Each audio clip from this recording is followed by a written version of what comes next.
Ճապոնիայի մայրաքաղաքում ծաղկել են սակուրաները, իսկ դա տեղացիների համար մեկ բան կարող է նշանակել՝ հնարավորինս շուտ դուրս գալ հանամիի, ինչը ճապոներենից թարգմանաբար նշանակում է ծաղիկների դիտման։ Չնայած այս սեզոնի համար սովորականից մի փոքր ավելի զով եղանակին, տեղացիներն ու Տոկիոյի հյուրերը նախընտրել են զբոսնել քաղաքի կենտրոնական այգիներում եւ վայելել ծաղկած սակուրաները։ Դրսում ջերմաստիճանը մոտ 9 աստիճան է ըստ Ցելսիուսի։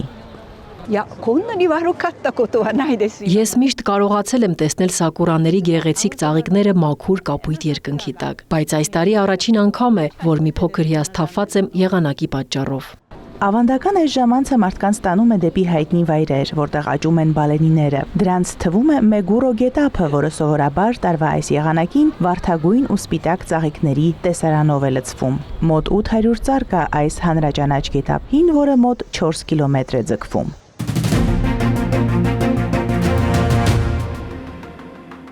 Վաշինգտոնում խորհրդանշական Յոշինո ճապոնական բալենիների ծաղկումը հասել է գագաթնակետին։ Այս տեսարանը բազմաթիվ այցելուների է գրավել, մասնակցելու մի ավանդույթի, որը զուգորդվում է Միացյալ Նահանգների մայրաքաղաքում Գառնան Գալստյան հետ։ Ազգային պարկի ծառայությունից հայտնել են, որ սակուրաների ավելի քան 70%-ն արդեն ծաղկել է։ Թե սակուրաները որքան ժամանակ ծաղկած կմնան, կախված է բացառապես եղանակային պայմաններից։ Ամենաբարենպաստ եղանակի դեպքում ծառերը ծաղկած կմնան մի քանի օր։ Վաշինգտոնում երկինքը մի փոքր ամպամած է։ Մերթընդմերթ շողացող արևը լրացուցիչ գրավչություն է հաղորդում սակուրաների վարդագույն ու սպիտակ ծաղկաթերթիկներին։ Կարծում եմ, որ սակուրաներն իսկապես գեղեցիկ են։ Ես անցած տարի նույնպես անցել եմ այս ծառուղիներով, սակայն չեմ կարողացել մի լավ հիանալ սակուրաներով։ Այս անգամ ավելի ուշադիր եմ։ Ծաղկած ծառերն իսկապես գեղեցիկ են։ Նրանք այնքան տարբեր են Նյու Ջերսիում իմ տեսած ծառերից։ Նույնիսկ ամպամած եղանակը չի թույլատրել այգու այցելուների ոգևորությունը։ Նրանք իրենց առջև բացված տեսարանը հոյակապ, ապշեցուցիչ ու շքեղ են համարել։ Օդերևութաբանների կանխատեսման համաձայն մոտ օրերս ջերմաստիճանը մի փոքր կբարձրանա, եւ սակուրաների այգին գուցե ավելի շատ այցելուներ ունենա։ Լոնդոնում անցկացված տրանսպորտային ժառանգության նախաձեռնության շրջանակում հազարավոր լոնդոնցիներ մայրաքաղաքի հիմնական ավտոբուսային երթուղիներից մեկով անվճար օգտվել են երկհարկանի ավտոբուսներից, որոնք մինչև 80 տարեկան են։ Ընդհանուր առմամբ 35 ավտոբուս է մասնակցել այս նախաձեռնությանը։ Նրանք Ֆինսբերի պուրակից հասել են մինչև Wandsworth Թեմզագետից հարավ։ Ուղևորների մի մասը այս միջոցառման մասին լսելով հատուկ եկել է անվճար ավտոբուսներից օգտվելու, իսկ մյուսներն ուղղակի սովորականի պես մի վայրից մյուսն են գնացել, հաճելիորեն պարզելով, որ այդ օրվա ուղևորությունն անվճար է։ Ավտոբուսներից շատերը պատկանում են Լոնդոնի ավտոբուսների թանգարանին, սակայն նախագծի կամավորներից Ալան Նիկոլսը ասում է, որ մի քանի ավտոբուս մասնավոր սեփականություն է եւ դրանց տերերը քշում են հաճույքի համար։ No, people just reminisce. I remember going to school on these. I remember hanging off the back. Մարդիկ պարզապես հիշում են։ Ես հիշում եմ, որ դպրոց էի գնում այդ ավտոբուսներով։ Հիշում եմ, թե ինչպես էի կախվում դրանցից։ Դա իսկապես հիանալի էր։ Այժմ մարդիկ մեզ ասում են՝ միթե դրանք վերադառնում են։ Մենք պատասխանում ենք՝ ոչ, ցավոք սրտի։ Մարդիկ իսկապես սիրում են այս ավտոբուսները։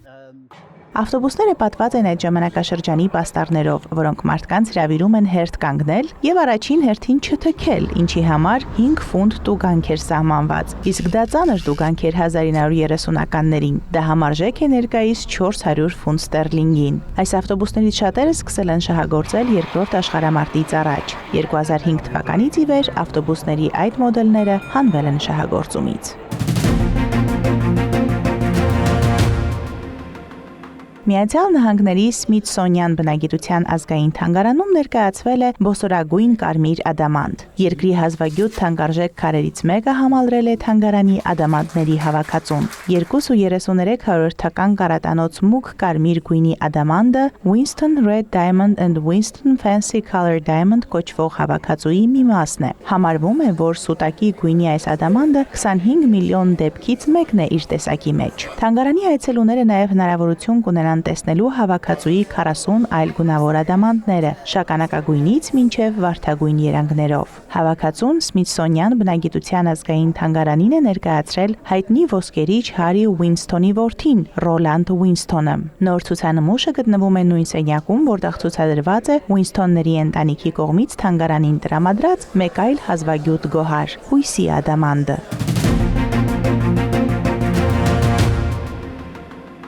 Մոնսեն Միշելի աբայությունը ֆրանսիական ամենաշատ այցելվող հուշարձաններից մեկն է եւ ամեն տարի գրավում է ավելի քան 2 միլիոն զբոսաշրջիկի։ Աբայությունը հիմնադրվել է 966 թվականին, կառուցվել է Միքայել հրեշտակապետին նվիրված սրբավայրի վրա։ Սակայն 13-րդ դարում են սկսել աշխատանքները գոթական ճարտարապետության կենտրոնական մասի վրա, աշտարակ պատերով եւ ճախրող գագաթներով։ Զբոսաշրջիկները մեծ հոսքերով սկսել են գալ դեպի աբայություն եւ գյուղ, որը հիմնադրվել է դրա հարևանությամբ 1980-ականներին։ Միայն այն բանից հետո, երբ այն ճանաչվել է համաշխարհային ժառանգության օբյեկտ։ Զբոսաշրջիկները գյուղ են հասնում կամրջով անցնելով, երբ ալիքը թույլ է տալիս, այցելուները կարող են քայլել ավազի վրայով։ Մոնսեն Միշել ծովածոցն առանձնանում է ամենաբարձր մակընթացություններով մայրցամաքային Եվրոպայում, եւ մակընթացությունների փոփոխությունը նույնպես գրավիչ է զբոսաշրջիկների համար։ Երբ մակընթացությունը շատ մեծ է լինում, Մոնսեն Միշելը մի քանի ժամով նորից վերածվում է կղզու, եւ մուտքը դեպի այն կտրվում է։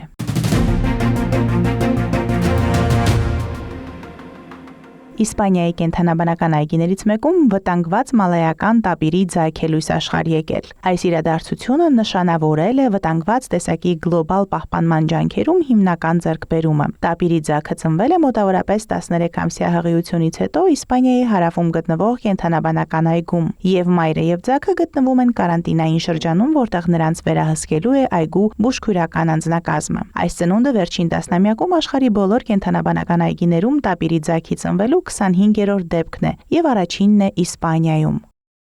Մեր այգում միայն մալայական տապիր է ապրում։ Նա տեսակի մեջ ամենավտանգվածն է։ Այս ցեղատեսակի տապիրներն ապրում են Սումատրայում եւ Մալայզիայի մի փոքր հատվածում։ Դա իսկապես շատ փոքր տարածք է։